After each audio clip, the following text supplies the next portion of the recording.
તો ભાવની શ્રદ્ધાથી નમામિ યમુનાં સકલ સિદ્ધિ હેતુદા મુરારે પદપંકજા સુરત મંદરે નમતા તટસ્થ નમનાનના પ્રકટમોદપુષ્પાંગુલા સુરાસુરસુબોધિતા સ્મરમિતો શિરં વિભ્રતિં કલિન્દગિરિમસ્તકે પતનમન્દપુરોગલા વિલાસનમનોલ્લસા પ્રકટકંડશૈલોનતા સરોષકનિનંદુરા સમધિરોદનો નમઃ મુકુન્દરતિવર્ધિની જયતિ પદ્મબંધોસુતા ભુવં ભુવનપાવની મદિલતામનેત્રસ્વરેઃ પ્રિયાભિમસેના સુકમયોરહં સારિभिः કરન્દાભુજનन्दના પ્રકટમુક્તિકા ભાવુકા નિતંબા તટસુંદરી નમત કૃષ્ણતોર્યા પ્રિયા અનંતાગુણભૂષિતે શિવનિરંજિતે વસ્તુતે ધનાધનનિવેશના ગૃહપરાસરાભિષ્ટદે સુશુદ્ધમતુલાનને સકલગોપગોપીહૃદે કૃપાજલધિ સંશ્રિતે મમ મનઃસુખં ભાવય યયાચરણપદ્મજા મુરલીપ્રિયં ભાવુકા સમાગમનતો ભવ सकलसिद्धिदा सेविका तया चतुर्शतामिया कमलदासपत्नीवया हरिप्रियकलिन्दया मनसि मे सदा श्रीयतां नमोऽस्तुभ्यं मे सदा तव चरित्रमात्रमुदं निजातोऽयमयातना भवति ते पयापानवः गणोऽपि भगिनीसुतान् कथमहन्ति दोष्टानपि प्रियो भवति सेवना तव हरे यथा गोपिकाः ममास्तु तव सन्निधौ तनु नमस्व मे भारता न दुर्लभतमारते मुरलीपौ मुकुन्दप्रिये अतोऽस्तो लवदानना सुरधने परं सङ्गमा तदैव भुविनिर्मिला न तु कदापि कोऽस्तिस्थितैः स्तुतिं तव करोति न कमलजापपात्निप्रिये हरे यदनुसेवया भवति सौम्यमामोक्षतः इयं तव कथादिका सकलगोपिका सङ्गमः स्मरस्मरजनानुभिः सकलगात्रजय सङ्गमः तवाचलमिदं मुदा पठति सुरसूते सदा समस्तगुणितक्षयो भवति मे मुकुन्दैरतेः त्वया सकलसिद्धयो मुरलीपूजसन्तुष्यते स्वभावनिलयो भवेत् वदति वल्लभः श्रीहरे वदति वल्लभः श्रीशामन्दे यमुने महादेवे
પ્રભુના ચરણમાં વંદન કરતા સર્વ વૈષ્ણવના હૃદયમાં ઠાકોરજીને વંદન કરી શ્રીમદ ભાગવત સપ્તાહનો આજે 7મો દિવસ. સમયને જતા વાર લાગતી નથી. સારા દિવસો જલ્દી ચાલ્યા જાય. કૃષ્ણ પરમાત્માએ રૂક્મિણી સાથે માધવપુરમાં સુંદર મજાનું લગ્ન કર્યું. ઉત્સવમાં બધાને આનંદ મળતો હતો. ઉત્સવ એવો છે ને ભાઈ, જેમાં આનંદ તમે લો ને તો તમારું ઉત્સવ દીપ્યું છે. ઉત્સવમાં આવું છે. આપણે પણ અહીંયા 7 દિવસ કેવા ઉત્સવ કર્યા. કોઈને થાક પણ નથી લાગ્યો, કોઈની તબિયત પણ નથી બગડી, કોઈને કઈ વાંધો આવ્યો નહીં. અમને પણ કઈ વાંધો આવ્યો નહીં. પ્રેમથી આવી જતા હતા, બેસી જતા હતા. ઉત્સવમાં આનંદ બધાને હોવો જોઈએ. જો ભાઈ કથા એક જણ બેસાડે બરાબર, પણ લાભ કેટલાને મળે જોજો તમે. ફૂલ વાળાને લાભ મળે, એના જોડે પણ આપણી લક્ષ્મી જાય. કાપડ વાળાને ત્યાં જાય, બ્રાહ્મણોના ઘરે જાય, સંગીત વાળાના ઘરે જાય, મારા ઘરે જાય, બધાને મળે ને. એક કથા કરાય પણ લાભ કેટલાને મળે. એટલે લક્ષ્મી આપણી બધે વહેંચાતી થઈ જાય. અને એવી જ્યારે પ્રભુની કથા 7 દિવસ સુધી પરીક્ષિત રાજાએ એક આસન પર બેસીને પ્રભુની કથા શ્રવણ કરી છે. આસનનો મહિમા છે ભાઈઓ. એવો મહિમા છે ભાઈ આસનનો કે જેની કોઈ વાત ન કરી શકાય. હે રાજન, ધીરે ધીરે ધીરે આવી અને પરમાત્માના લગ્નની કથા સુંદર મજાની બધાએ શ્રવણ કરી છે. હે રાજન, હવે આજે તારા માટે છેલ્લો દિવસ છે.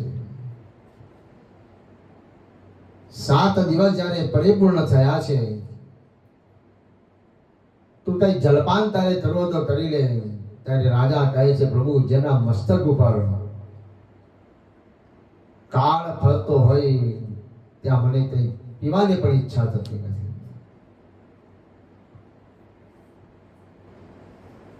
ત્યાર પછી એક અધ્યાયમાં સતરાજિત સદનયામ કૃષ્ણાય દૂતકિલ્લેશઃ સમંતકેન મણિના સ્વયંભુવસ્ય દત્તમા. કૃષ્ણ પરમાત્મા હવે સત્રાજીત હતો ને ભાઈ, સૂર્યનો ભક્ત હતો. આ સૂર્યનો ભક્ત એવો હતો ભાઈ કે સૂર્યનારાયણ ભગવાન એટલા બધા પ્રસન્ન થઈ ગયા હતા, એને સમંતક મણિ આપ્યો હતો. આ મણિ ગળામાં પહેરી અને દ્વારકામાં ગયો. લોકોએ સૂર્યના સમાન જોયો. કૃષ્ણએ પ્રભુએ લોકોને કહ્યું, આ સત્રાજીત યાદવ મણિ લઈને ક્યાંથી આવ્યો, અને કોણે આવ્યો? એટલો બધો તેજ છે આ મણિની અંદર, ન પૂછેલી વાત. કૃષ્ણ પરમાત્માએ સત્રાજીતને કહ્યું, આ મણિ મને ઉગ્રસેન રાજાએ આપ્યો. મણિ ન આપ્યો, ઘરે ગયો. જ્યાં મણી હતો ને ભાઈ ત્યાં કોઈ દાડો અરિષ્ટ વસ્તુ બનતી જ નહોતી, દુકાળ ન પડે અને સોનાનો વરસાદ પડે. લે આપણને એકાદ મળી ગયો તો મણી.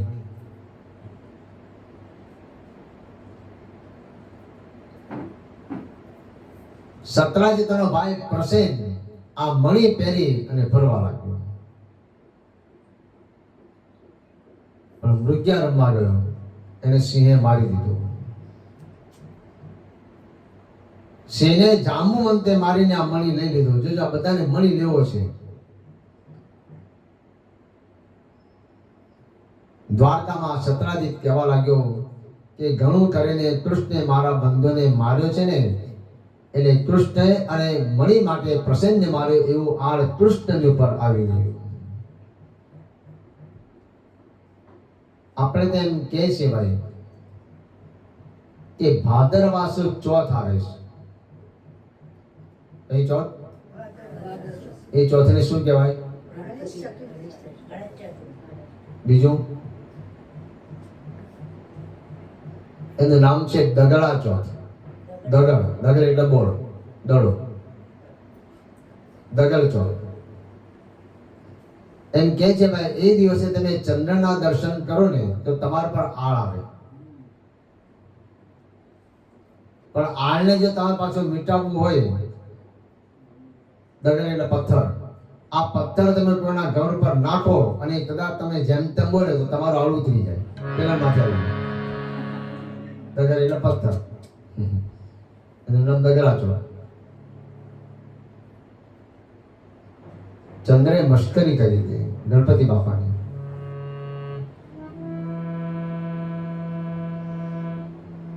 રસ્તામાં સત્રાજીતને ઘોડા સાથે મરણ પામેલો જોયો. આગળ જતા સિંહને પણ મરેલો જોયો. ત્યાં ગુફા જોઈ અને ગુફાની અંદર ભગવાન અંદર ગયા. ત્યાં જાંબવતીના પાણા ઉપર મણી જોયો. 28 દિવસ સુધી ભગવાનની સાથે યુદ્ધ કર્યું. કેટલા દિવસ? 28 દિવસ. લગ્ન પછી શાંતિ છે ને, એટલે લગ્ન પછી શાંતિ હોય ને, પણ લગ્ન પછી શાંતિ નહીં, ચાલુ છે બધું. અને ભગવાને આવ્યા છે, જાંબુવતી નામની કન્યા આપી અને મણી છે ને પહેરાવણીમાં ભગવાનને આપી દીધો. બીજા લગ્ન જાંબુવતીની સાથે થયા.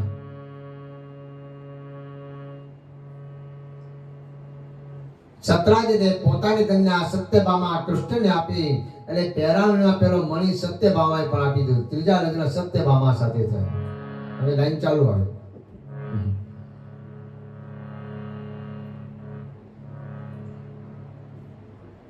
હે રાજન, મણી ચોરવાનો આરોપ ભગવાને ફરીથી દૂર કર્યો છે.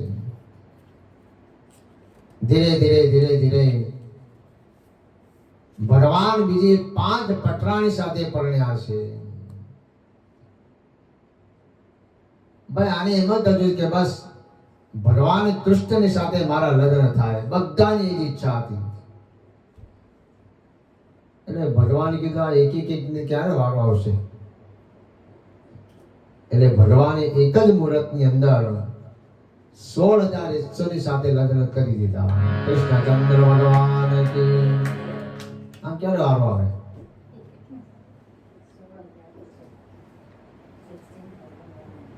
મારો તો વીર મારો, નહીં તો રહેવા દો.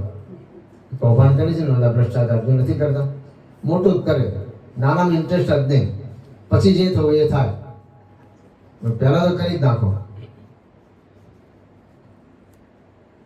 એ સમયે ભૌમાસુર આવ્યો છે. ભૌમાસુર આવ્યો અને ભગવાનની સાથે યુદ્ધ કરવા લાગ્યો. ઇન્દ્રાદ દેવતાઓના ઐશ્વર્યને હરણ કરી લીધા. પ્રાગ જ્યોતિષ પર ગયા છે ભગવાન કૃષ્ણની સાથે આસામની અંદર. છેલ્લે ચક્ર વડે મસ્તક ઉડાવ્યા પછી ભૌમાસુર સૈન્ય લઈને લડવાને આવ્યો. તેની સામે બાણ યુદ્ધ કર્યું, ત્રિશૂળ ફેંક્યું, પરમાત્માની કોઈ અસર નહીં થાય. ભગવાને સુદર્શન ચક્ર અને બ્રહ્માસ્ત્ર મસ્તક ઉડાડી દીધું. એને બ્રહ્માસુર પ્રભુની સ્તુતિ કરતો હતો, પણ હવે શું કામ?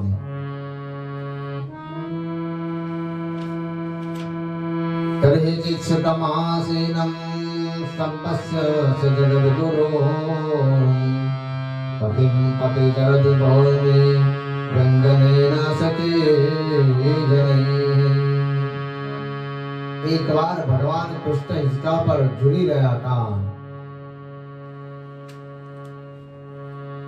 ભગવાન રૂકમણી અને હિંચકા નાખી રહ્યા હતા, પંખા વડે હવા નાખી રહ્યા હતા.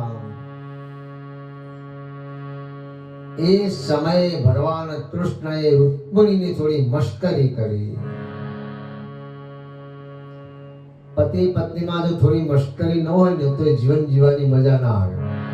હરીશભાઈ, થોડી તો આવી જ જોઈએ. થોડુંક રિસાય પણ જાય તો પાછી ગાડીમાં બેસાડીને હોટલમાં લઈ જવાનું અને પૂરું કરી દેવાનું. હે રૂકમણી, તમે ભમે પરણ્યા ને કરતા પેલા શિશુપાલ જોડે પરણ્યા હોત તો કેવું હારું લે. રૂકમણી બેભાન થઈ ગયા. પ્રભુ આવું મારી જોડે મસ્કરી કરી? પંખો નાખ્યો ને રૂકમણી પાછા ભાનમાં લઈ આવ્યા. ત્યારે રૂકમણી કહેવા લાગ્યા, હવે પછી કોઈ દાડો આવો શબ્દ બોલતા નહીં. એતૈષ શાસ્ત્રા કૃષ્ણસ્ય પુત્રાં દશાબલાઃ અજય જનમન્મા સિંધ્યો પિતો સર્વાત્મકં પદા. ભગવાનની 8 પટરાણી, એક ને 10 પુત્ર થયા. એમાં રૂકમણીનો મોટો દીકરો નામ હતું પ્રદ્યુમ્ન. પ્રદ્યુમ્ન અનિરુદ્ધશ્ચ વિષ્ણુ સહસ્ત્રમાં આવે છે.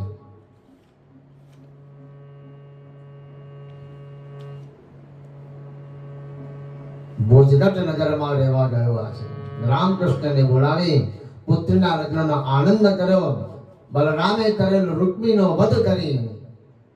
અહીંયા ભગવાન કહે છે કે જોજો ભાઈ, બલિનો મોટો પુત્ર નામ હતું બાણાસુર. ઓઠારણની કથા છે. શ્રીમદ ભાગવતજીના 10મ સ્કંદના 62મા અધ્યાયમાં ઓઠારણની કથા છે. બલિ રાજાનો મોટો પુત્ર બાણાસુર શોણિતપુરનું રાજ કરતો હતો. શિવજી એને વરદાન આપ્યું હતું. વરદાન લેવાથી બધા કિંકરો હતા, બધા ત્રાસ પામવા લાગ્યા. આ બાણાસુરને 1000 હાથ હતા. રાવણને કેટલા માથા હતા? 10. અને 1000 હાથ હતા. તો હું તો કેવી રીતના હશે? એનો બાણા કેવા હશે? મોટા. પણ એનામાં બળ હતું. 1000 એટલે 1000 હાથ જેટલું બળ હતું એનામાં. મને આ હાથનો ભાર લાગે છે. શિવજીને કીધું. શિવજીએ કહ્યું કે હે બાણાસુર, તારી જજા જ્યારે ભાંડશે ત્યારે તેને યુદ્ધ કરનારો મળશે. આ બાણાસુરની કન્યાથી નામ હતું ઓઠા, જેને આપણે ઉષા કહીએ છીએ, પણ ઓઠા હતી. એને પાણીમાં બંધણો રાખી બાંધીને રહેવા લાગી. એમ અત્યારે પાણીમાં બ્રિજ બાંધે છે ને, આ પહેલા હતું બધું. હવે બધું ધીરે ધીરે યાદ આવ્યું. પાણીમાં બંધણો બાંધ્યો ને રહેવા લાગ્યા. એના રક્ષણને માટે સૈનિક મૂક્યા. પણ કોને મૂકી? એની બેનપણી ચિત્રલેખાને. હવે ઓઠાને સપનું આવ્યું. સપનામાં જોયું તે દિવ્ય પુરુષ એને જોયો. આ દિવ્ય પુરુષ એવો હતો ભાઈ. ચિત્રલેખાએ બધા ચિત્ર દોરીને ઓઠાને બતાવી દીધા. બોલ, આમાંથી કયો તે જોયો છે, કયો તે જોયો છે? ત્યારે જોયું તો છેલ્લે અનિરુદ્ધ હતા. ક્યાં હતા? દ્વારકામાં.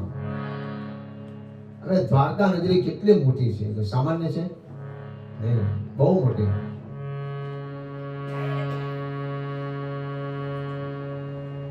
એટલે દ્વારકામાં જઈ સેવકોને મોકલ્યા અને પલંગ હાથે ઉઠાવીને લઈ આવે. લે કેવી શક્તિ હતી પહેલા.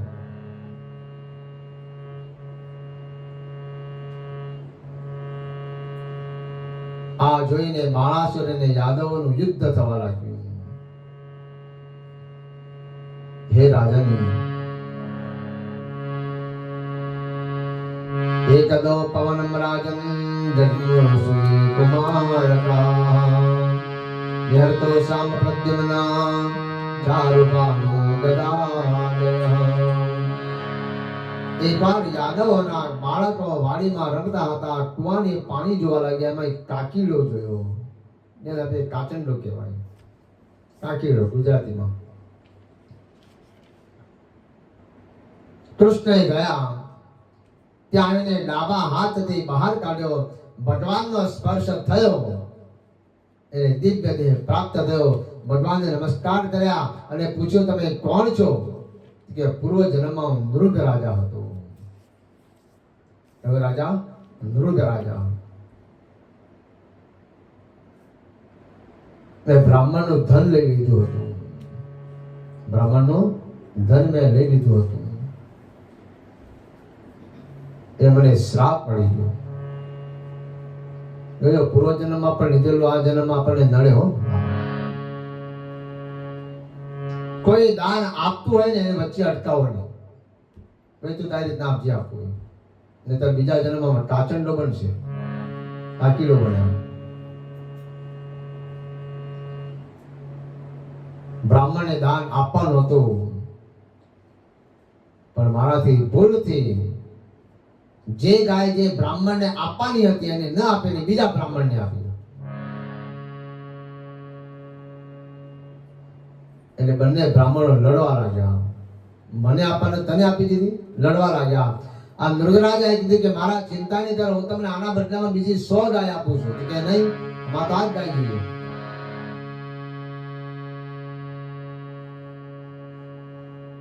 એટલે આ બ્રાહ્મણોએ મને શ્રાપ આપ્યો. બ્રાહ્મણનું ધન તે નહીં લીધું, આપ્યું નહીં, એટલે હું તને જા શ્રાપ આપીએ છે કે બીજા જન્મમાં તું કાકીડો બનજે. એટલે બ્રાહ્મણે કીધું, એટલે રાજાએ કીધું, મને કઈ એનો ઉપાય? તો કહે છે, જ્યારે કૃષ્ણાવતારમાં ભગવાન કૃષ્ણ તને સ્પર્શ કરશે ત્યારે તારી યોનિમાંથી મુક્ત થઈ જઈશ. બ્રાહ્મણનો ધન જે ખાય છે એ ઝેર ખાધા બરાબર છે. એને આજ પણ ભૂલવી શકતી નથી, પાણી પણ એને ભીંજવી શકતું નથી. બલભદ્ર કુલ શ્રેષ્ઠ ભગવાન સમાશ્રિત સુરદેવ જન્માનુષ્ય પરયો નંદ ગોકુલમ. એક વાર બળદેવજી રથ ઉપર બેસીને ગોકુળમાં ગયા. નંદરાય યશોદાજી ગોપી ગોવાળીને મળ્યા. એક એકને સમાચાર મૂક્યા, પૂછ્યા. જેમ ચૈત્રની અંદર સુંદર મહિનો હોય, વૈશાખ મહિનો હોય અને યમુનાના કિનારે જઈ જળ ક્રિયા કરવા લાગ્યા. એ સમયે વારુણી નદીના મોકલી ઝઘડો થયો, યમુનામાં ખેંચી અને ત્યાંથી એનો ઉદ્ધાર કર્યો છે. પરમાત્મા કૃષ્ણે પૌંડ્રિક અને મિત્રનો વધ કર્યો છે. પછી નારદજીથી રહેવાયું નહીં. નરકમ નિહતમ સત્વા કાંતવા તજોષિતા કૃષ્ણેને કેન મનહિન તદ્દિત્યો નારદઃ. નરકાસુરને મારીને 16,108 કલાકને ભગવાન દ્વારકા લઈને એક જ રાતે પરણ્યા. એ માટે નારદજીને થોડી શંકા ગઈ કે આ ભગવાન 16,000 જોડે પરણ્યા છે તો બધાને ન્યાય આપે છે કે નથી આપતા. એટલે ભગવાનની પાછળ પાછળ ફરવા લાગ્યા. સવારથી ચાલુ કર્યું 4 વાગ્યાથી.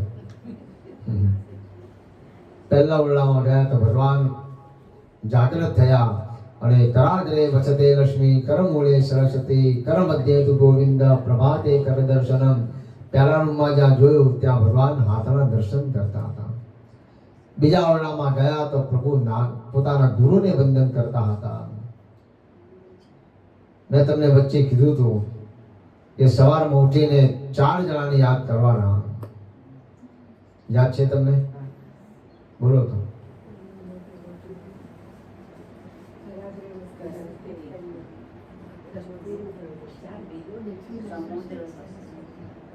સૌથી પહેલા ગંગાને વંદન કરવાના, પછી ગીતાજીને વંદન કરવાના, ગાયત્રીને વંદન કરવાના અને ગોવિંદ ભગવાનને વંદન કરવાના. 4 વસ્તુ મેં આપને કીધી હતી. ગંગા, ગીતા, ગાયત્રી અને ગોવિંદ. આ 4 જણાને સવારે ઉઠીને યાદ કરો એટલે આપનો દિવસ એટલો પવિત્ર જશે. પણ કર્મ તો કોઈને છોડશે નહીં ભાઈ. એ તો આપણે ભોગવવું જ પડશે. ગંગા, ગીતા, ગાયત્રી અને ગોવિંદ ભગવાન. આ 4ને સવારે ઉઠીને યાદ કરો એટલે તમારો દિવસ સોના જેવો જશે.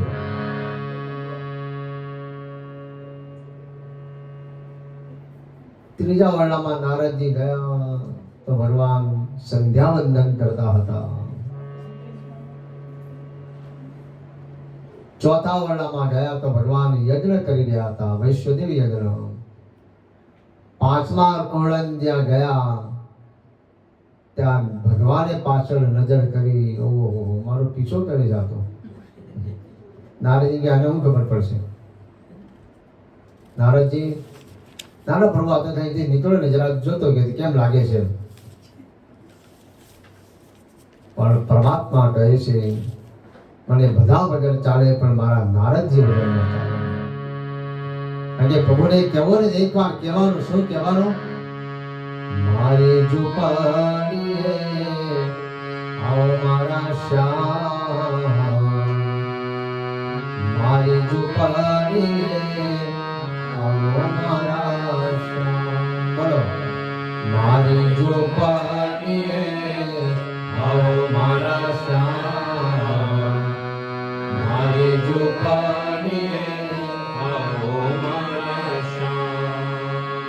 વનનો મોરલિયો રટે તારું નામ, મારી ઝૂંપડીએ આવો મારા શ્યામ.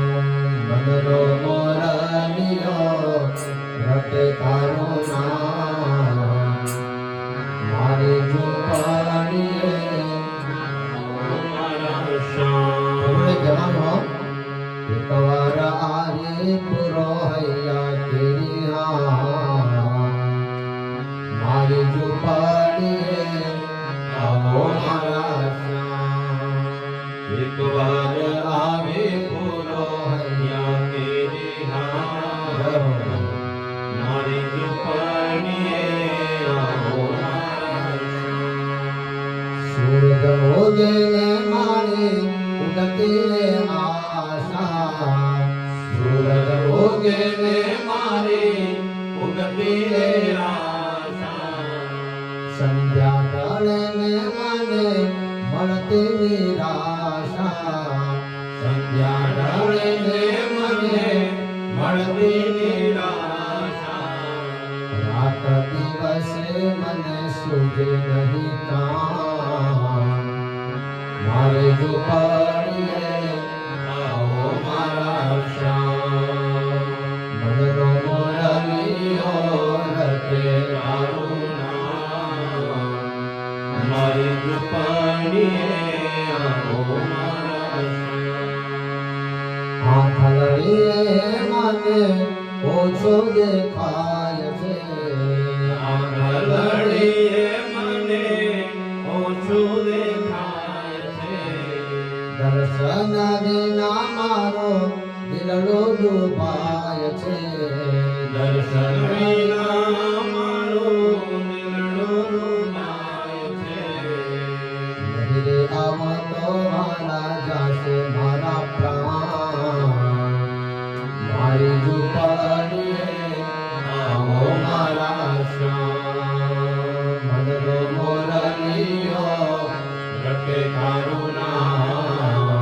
એવું કહેવાય ને ભગવાને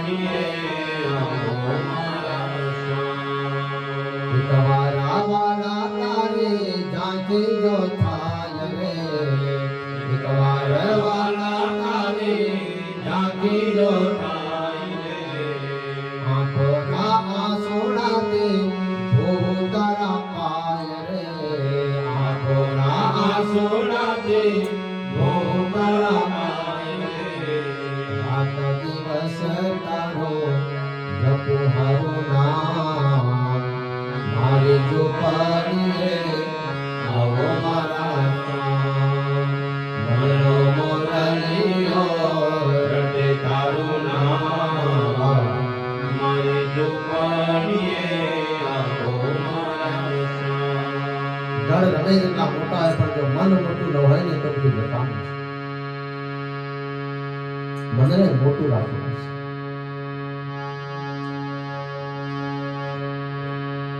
જરાસંધે કેદ કરેલા રાજાઓના દૂતને